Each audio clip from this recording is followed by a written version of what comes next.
Hello সবাইকে, কেমন আছো সবাই? আজকে আজকে আমি একটা ব্রেকফাস্ট বলো বা ডিনারে বলো, একটা সুন্দর মজাদার রেসিপি নিয়ে এসেছি, যেটা সবাই খেতে পারবে। একদম সহজপাচ্য, রান্নাও করা সহজ। সুজির পরোটা, তার সাথে সাউথের ছোঁয়া একটু আলুর তরকারি। সুজির পরোটা করব। তোমার জলটা ভালো করে গরম করে নিয়েছি, সামান্য নুন দিয়ে দিলাম। এবার যতটা সুজি দেবে সেই অনুযায়ী নুন একটু কমই দেবে, কারণ বেশি নুন হয়ে গেলে তখন খেতে অসুবিধা হবে। তো আমি জলটা গরম করে নিয়েছি, 1 কাপ মতো জল তুলে রাখলাম। যদি বেশি হয়ে যায় তখন সুজিটা খুব নরম হয়ে যাবে, মাখতে অসুবিধা হবে। সেই জন্যে জল একটু সামান্য তুলে রাখলাম।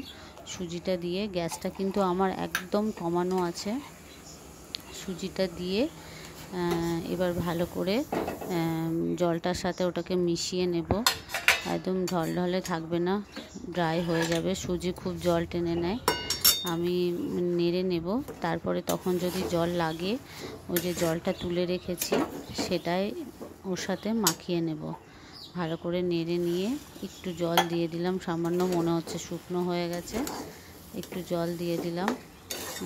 তোমরা যদি কেউ মিষ্টি মিষ্টি পরোটা খেতে চাও তো 1 চামচ চিনিও দিয়ে দিতে পারো, চিনি দিলেও ভালো লাগবে। আমি আর চিনি দিইনি, আমি একটু নুন দিয়েছি সামান্য জলের মধ্যে। ভালো করে কড়াইয়ে মেখে নিলাম। এবার থালায় ঢেলে নেব, ওটাকে ঠান্ডা হতে দেব, একটু ফ্যানের হাওয়ায় ঠান্ডা হতে দেব। প্রচণ্ড গরম আছে, একটু ফ্যানের হাওয়ায় ঠান্ডা হতে দেব, নালে এখন মাখানো যাবে না, একদম গরম আছে। তো ওই জন্যে একটু ভালো করে কড়াইটা পরিষ্কার করে নেব। একটু সামান্য ওই গরম জলে দিয়ে কড়াইটাতে পরিষ্কার করে ওর মধ্যে দিয়ে দেব, তারপরে ঠান্ডা হতে দেব। ঠান্ডা হয়ে গেলে ভালো করে মাখিয়ে নেব। কিছুক্ষণ ঠান্ডা হোক, 5-10 মিনিট দিলেই ও ঠান্ডা হয়ে যাবে। ফ্যানের হাওয়ায় দিয়ে দিয়েছি। এবারে একটুখানি ভালো করে হাতে করে চটকে নেব। প্রথমে শক্ত শক্তই একটু রাখতে হবে, নরম হলে বেলতে গেলে তখন বেলনিতে আর বেলুন চাকিতে লেগে যেতে পারে, সেই জন্য একটু শক্তই রাখতে হবে। একটু ময়দা দিয়ে দেব, তার জন্য আমি সামান্য একটুখানি ময়দা দিয়ে দেব, যাতে আর একটু ড্রাই হয়ে যায়।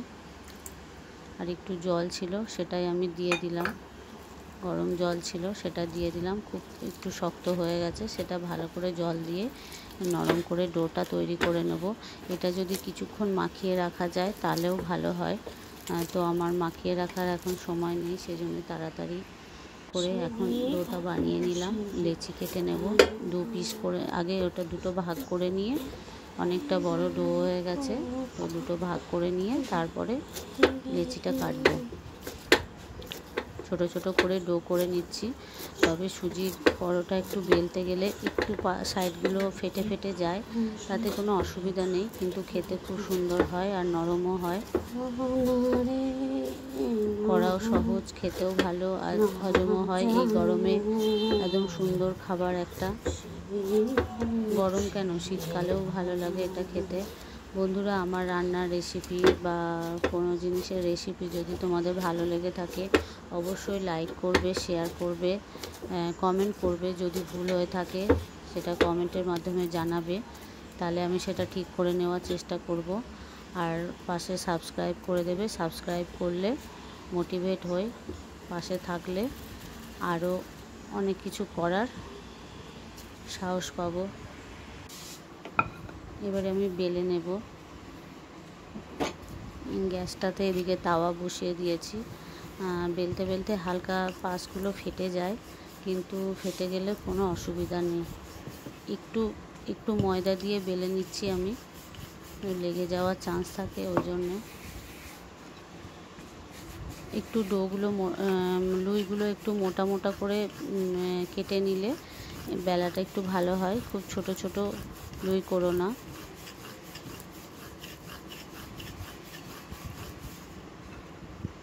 আমার মোটামুটি বেলা হয়ে গেছে, এবারে সেঁকে নেব। এটাতে সামান্য তেল লাগে, বেশি তেলও লাগে না। তাওয়াটা গরম করতে দিয়েছি, আগেই সেই জন্য গরম হয়ে গেছে। এবার ওটা দিয়ে দেব, তারপরে 2 পিঠ উল্টে যখন একটু লাল লাল হবে তখনই আমি তেলটা দিয়ে সেঁকে নেব। বেশি তেল দেওয়ার কোনো দরকার নেই, তবে সুজি অবশ্য তেল টানে, মনে হবে যে তেল হয়নি। একটু লাল লাল হলে তারপর দেব তেলটা।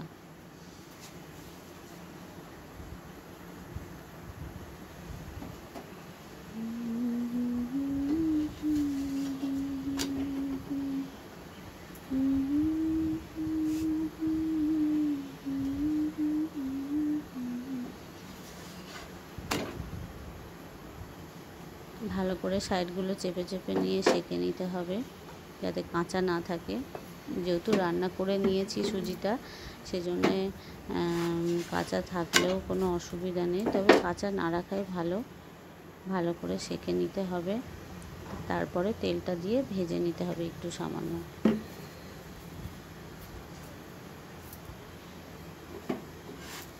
একটু উল্টে পাল্টে দিতে হবে, এপিঠে একটু আবার তেল দিয়ে দিতে হবে।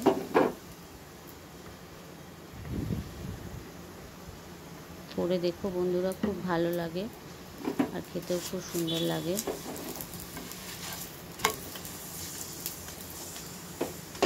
লাল লাল করে ছাকা হয়ে গেছে। পরোটাটা হয়ে গেলে তরকারিটা রেডি করব, তরকারিটা করে তোমাদেরকে দেখাবো। এদিকে তরকারির জন্য কড়াইটা বসিয়ে নিয়েছি। আলু তো দেখেছো সিদ্ধ করে নিয়েছি প্রথমে প্রেসার কুকারে। একটু সর্ষে ফোড়ন দিলাম, যেহেতু তরকারিটা একটু সাউথের ছোঁয়া থাকবে তাই একটু কারি পাতা আর সর্ষে ফোড়ন দিয়ে দিচ্ছি। আর কোনো কিছু মশলা লাগবে না। টমেটো আর পেঁয়াজ আর লঙ্কা একদম ছোটো ছোটো কুচি করে নিয়েছি। আর নুন আর হলুদ দেবো, ব্যাস, আর কিছু দেবো না। আলুটা তো আগেই সিদ্ধ করে রেখেছি বললাম।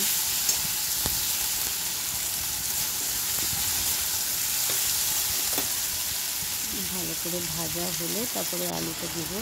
একটু সামান্য হলুদ দিয়ে দিলাম। ধোসার যেমন আলুর পুর হয়, আমি এই আলুর তরকারিটাও সেরকমভাবেই করবো। নুন দিয়ে দিলাম সামান্য। ভালো করে নেড়ে নেব। টমেটোটা গলার জন্য অপেক্ষা করব, তারপরে আলুটা দেব। যেহেতু আলুটা তো সিদ্ধ হয়ে আছে, সেই জন্য টমেটোটা আগে একটু গলে যাক। আলুগুলো হাতে করে চটকে দিয়ে দেব। যেমন মশলা ধোসার আলুর পুর হয় সেম একদম।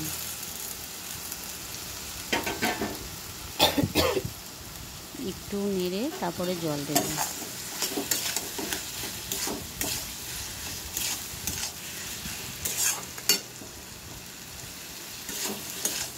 এবারে একটু নাড়া হয়ে গেছে মোটামুটি। এবারে একটু সামান্য জল দিয়ে দেবো, তাহলে আমার তরকারি রেডি হয়ে যাবে।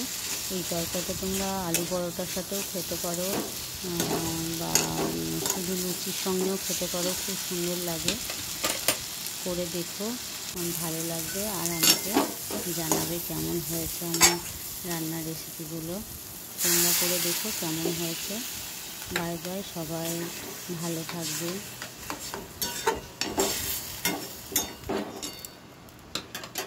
তরকারি আমার মোটামুটি রেডি হয়ে গেছে।